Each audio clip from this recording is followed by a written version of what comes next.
আসসালামু আলাইকুম। আমি কলকাতা থেকে এনকে কিচেন বলছি। আমার আজকের রান্না স্মোকি হান্ডি মাটন।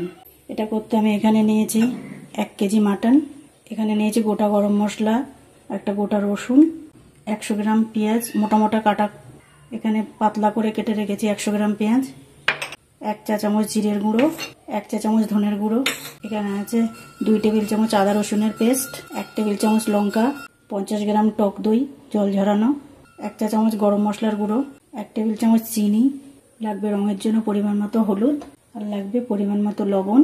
আর আমি এই রান্নাটা করব সরষের তেলে। এটা বানাতে প্রথমে আমি এই একটা মাটির হাঁড়ি 3-4 ঘন্টা ধরে জলে ভিজিয়ে রেখেছিলাম। এবার হাঁড়িটা একটু শুকিয়ে নিয়েছি। আর এখানে আছে 2টো কয়লার টুকরো, আমি এখানে দিয়ে এটা গরম করতে দেবো। গ্যাসটা জ্বালিয়ে দিলাম, এটা ততক্ষণে গরম হোক, আমি এখানে হাঁড়িটা রেডি করে নেবো। এখানে আমার হাঁড়িটা শুকিয়ে গেছে। শুকনো হাঁড়িতে আমি একটু সরিষার তেল লাগিয়ে নেব, এর ভিতরটা একটু লাগিয়ে নেব।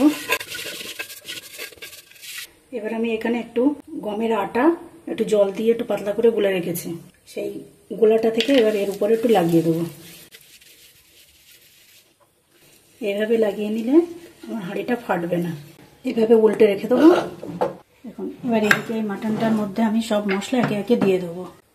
মোটা করে রাখা পেঁয়াজ, বেটে রাখা লঙ্কা, দিয়ে দিচ্ছি আদা রসুনের পেস্ট, দিয়ে দিচ্ছি টক দই, জিরের গুঁড়ো, ধনিয়ার গুঁড়ো, গরম মশলা, পরিমাণ মতো হলুদ, আর দিয়ে দিচ্ছি পরিমাণ মতো লবণ, আর দিয়ে দেবো 2 টেবিল চামচের মতো সরষের তেল। এটা আমি খুব ভালো করে হাত দিয়ে মেখে নেব। এবার আমি এই মাটির বাটিটা এর মধ্যে বসিয়ে দেবো। আপনারা যে কোনো বাটি এর উপরে দিতে পারবেন। আর এখানে যে আমি কয়লাটা গরম করতে দিয়েছিলাম এর মধ্যে দিয়ে দেবো।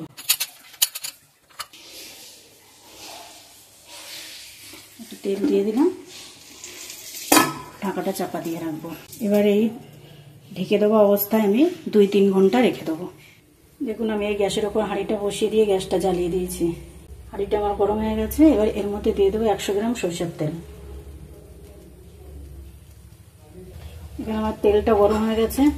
এবার এর মধ্যে আমি এই গোটা মশলাগুলো দিয়ে দিচ্ছি। তেজপাতা, একটা বড় এলাচ, 4টে ছোট এলাচ, একটু লবঙ্গ। এবার এই তেলের মধ্যে দিয়ে দেবো অল্প একটু চিনি। এবার দিয়ে দিচ্ছি এই পাতলা করে কেটে রাখা পেঁয়াজটা। দেখুন এখানে আমার এই পেঁয়াজটা লাল হয়ে গেছে। এবার আমি গ্যাসটা অফ করে দিচ্ছি।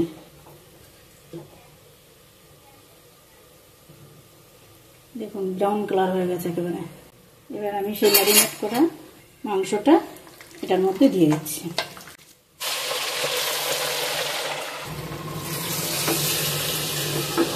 ভালো করে নাড়াচাড়া করে দিচ্ছি।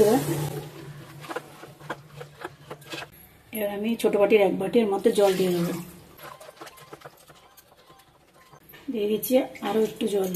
জলটা ঠিক এরকম থাকবে, মাংস থেকে একটু উপরে উঠে থাকবে জলটা।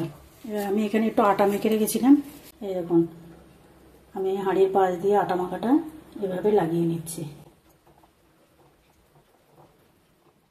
এবার আমি গ্যাসটা জ্বালিয়ে নিচ্ছি। ঝোলটা ফুটে উঠলে তারপর আমি এই সরাটা চাপা দিয়ে দেবো। দেখুন এখানে আমার ঝোলটা ফুটছে। এবার আমি দিয়ে দিচ্ছি এই রসুনটা। এবার এই সরাটা চাপা দিয়ে আমি 40 মিনিট দমে রাখবো। এই সময় গ্যাসের জালটা আমি একটু কমিয়ে দেবো। ফিরে আসছি 40 মিনিট পর। আধ ঘন্টা পরে আমি এই গ্যাসটা জ্বালিয়ে এই জালিটা বসিয়ে আবার এই কয়লা দুটো গরম করতে দিয়েছি। কয়লা দুটো গরম হয়ে গেছে। এবার আমি এই ঢাকনাটা খুলে নেব। এই বাটিটা এর মধ্যে বসিয়ে দেবো। এবার এই কয়লা দুটো আবার এর মধ্যে দিয়ে দেবো। উপর থেকে একটুখানি ঘি দিয়ে দেবো। এবার আমি ঢাকাটা বন্ধ করে রাখবো। আর 15-20 মিনিট রাখলেই আমার রেডি হয়ে যাবে এটা। ফিরে এসেছি 15 মিনিট পর। গ্যাসটা আমি অফ করে দিচ্ছি। এবার ঢাকনাটা খুলে নিলাম, বাটিটা তুলে নিলাম। এবার আমার হান্ডি মাটন রেডি। এভাবে আপনারা রান্না করে দেখুন একবার। রান্না করার পরে আমাকে কমেন্টে জানাবেন কেমন লাগলো। আর আমার রান্নাটা এতক্ষণ ধৈর্য ধরে দেখার জন্য আপনাকে অসংখ্য ধন্যবাদ। রান্নাটা যদি ভালো লেগে থাকে তাহলে লাইক, শেয়ার আর কমেন্ট করবেন। আর পরবর্তী ভিডিও পাওয়ার জন্য আমার চ্যানেলটাকে সাবস্ক্রাইব করে রাখবেন। ধন্যবাদ।